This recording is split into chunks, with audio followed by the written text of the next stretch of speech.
Ketemu lagi kita di pertemuan kedua pembelajaran IPA. Ibu harap kalian tetap sehat ya, dan jaga kesehatan. Jika ada keperluan untuk keluar rumah, tetap gunakan masker dan tetap patuhi protokol kesehatan. Oke, pertemuan sebelumnya kita sudah bahas tentang sel. Nah, di pertemuan kedua kita akan mulai masuk pada subbab sistem reproduksi manusia yang bagian struktur dan fungsi organ reproduksi pada laki-laki dan pada perempuan. Kita mulai pada struktur reproduksi pada manusia. Yang pertama kita bahas sistem dan fungsi reproduksi pada pria. Kemudian yang kedua sistem dan reproduksi pada wanita. Dan yang ketiga kita akan mempelajari tentang proses fertilisasi atau yang biasa kita sebut dengan pembuahan. Oke, sudah siap ya? Ayo kita mulai belajar. Nah, sebelum masuk ke inti materi, tahukah kamu organ-organ yang menyusun sistem reproduksi pada laki-laki? Pastinya sudah tahu dong ya. Nah, perhatikan gambar ini. Di gambar ini, di tayangan layar ini sudah ada urutan dari A sampai I. Nah, ini merupakan struktur dari organ reproduksi laki-laki. Kita akan mulai dari yang bagian A.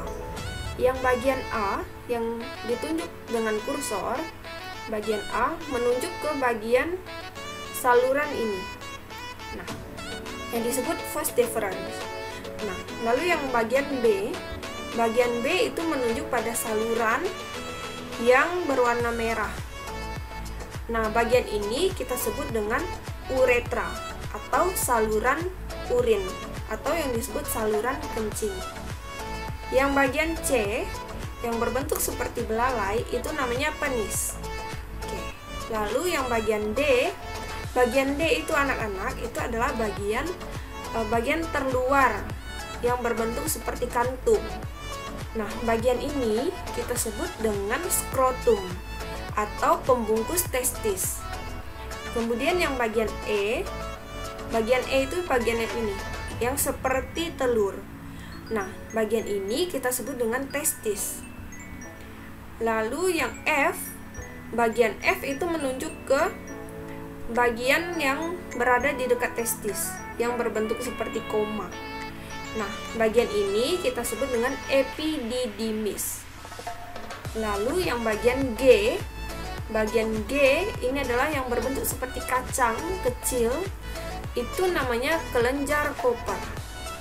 Lalu yang bagian H itu yang berbentuk seperti donat, yang berada di bawah kantung kemih. Nah, bagian yang ini kita sebut dengan kelenjar prostat. Kemudian bagian yang terakhir, nah, yang bagian ini kita sebut dengan vesicula seminalis. Nah, inilah dia bagian-bagian dari struktur organ reproduksi pada laki-laki. Oke, kita ulang ya. Coba, yang bagian A itu disebut dengan vas deferens. Vas deferens. Lalu yang bagian B yaitu ureter atau saluran urin. Lalu yang bagian C yang ini kita sebut dengan penis. Lalu yang bagian D yang berbentuk seperti kantung itu kita sebut dengan skrotum atau pembungkus testis. Kemudian yang bagian E yang berbentuk seperti telur kita sebut dengan testis. Kemudian yang bagian F itu adalah epididymis. Bukan epidermis ya, ingat, epididymis. Kemudian yang bagian G itu adalah kelenjar Koper yang berbentuk seperti kacang. Kemudian yang bagian H yang terletak di bawah kantung kemih yang seperti donat, itu kita sebut dengan kelenjar prostat. Kemudian yang terakhir yang bagian I adalah vesicula seminalis. Oke. Nah, setelah kita mengetahui organ-organ atau bagian dari sistem reproduksi laki-laki, sekarang kita lanjut Apa sih fungsi dari masing-masing organ reproduksi ini? Nah, kita bahas berikut ini. Nah, kamu bisa baca juga dari layar ini. Secara umum, vas deferens itu adalah saluran panjang yang mengarah ke atas. Dia itu lanjutan dari epididymis. Kita lihat. Karena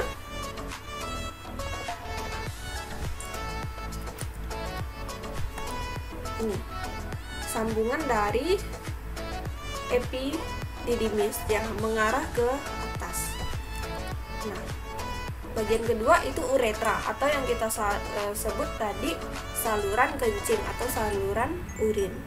Fungsinya itu untuk sebagai saluran keluarnya sperma dan urin atau tempat keluarnya kencing. Kemudian yang ketiga itu penis. Penis itu termasuk bagian luar karena dia berkontak langsung dengan lingkungan luar. Kemudian fungsinya itu untuk menyalurkan saluran kencing atau saluran sperma. Lalu yang keempat atau yang bagian D itu adalah skrotum. Skrotum itu tadi sudah Ibu sebutkan bahwa itu adalah kantung testis. Fungsinya itu menjaga suhu testis agar sesuai untuk memproduksi sperma. Jadi sperma itu diproduksinya di testis. Lalu yang bagian E itu testis. Testis itu bulat seperti telur yang tersimpan di skrotum atau yang tersimpan dalam kantung testis. Kemudian fungsinya itu memproduksi hormon dan memproduksi sperma. Lebih spesifiknya pada testis itu memproduksi hormon testosteron. Kemudian yang bagian F itu adalah epididymis. Epididymis itu yang bagian seperti koma tadi itu, ukurannya kurang lebih sekitar 4 cm. Kemudian fungsinya untuk menyimpan sperma sementara. Kemudian yang ke bagian G itu kelenjar koper yang bulat seperti kacang itu tadi, itu bagiannya terletak di bawah kelenjar prostat. Fungsinya untuk menghasilkan lendir dan cairan yang bersifat basah. Lalu yang bagian H itu ada kelenjar prostat. Kelenjar prostat itu tadi yang berbentuk seperti donat.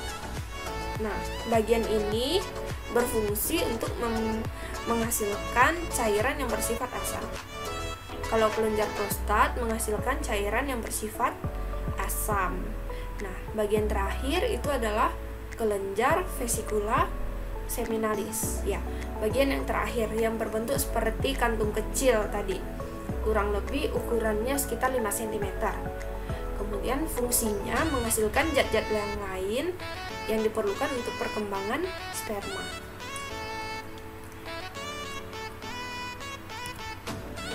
Yang berikutnya, organ-organ tadi, penyusun yang sudah kita sebutkan, itu dibagi menjadi dua.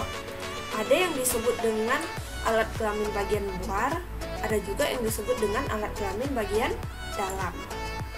Nah, yang bagian luar itu terdiri dari penis dan skrotum, karena dia letaknya di paling luar atau berkontak langsung dengan lingkungan sekitar. Sedangkan alat kelamin yang bagian dalam itu ada testis, kemudian ada saluran sperma. Di saluran sperma itu dibagi lagi menjadi 3 bagian. Ada uretra, epididymis, dan vas deferens. Lalu yang terakhir ada kelenjar reproduksi. Kelenjar reproduksi ini meliputi vesikula seminalis, lalu kelenjar prostat, dan kelenjar koper. Tuh. Nah, sekarang nih bagian spermatogenesis. Spermatogenesis itu apa sih? Iya, betul. Spermatogenesis itu merupakan proses terbentuknya sperma. Tahu dong sperma itu apa? Sperma itu merupakan sel telur dari laki-laki. Prosesnya yang pertama itu berasal dari induk sperma atau yang kita sebut dengan spermatogonium. Lalu spermatogonium ini membelah secara mitosis dan meiosis. Masih ingat kan meiosis dan mitosis itu tahapannya gimana? Oke. Dan yang terakhir maka terbentuklah sperma yang bersifat haploid atau disingkat M. Nah, gambar sperma ini mempunyai bagian-bagian sama seperti tubuh manusia, ada kepala, badan, dan kaki. Sperma itu bagian utamanya adalah kepala sperma. Di dalam kepala sperma terdapat nukleus. Kemudian di bagian tengahnya, bagian yang ini, itu terdapat mitokondria. Kemudian yang bagian terakhir adalah bagian ekor. Yang panjang menjulur itu namanya bagian ekor.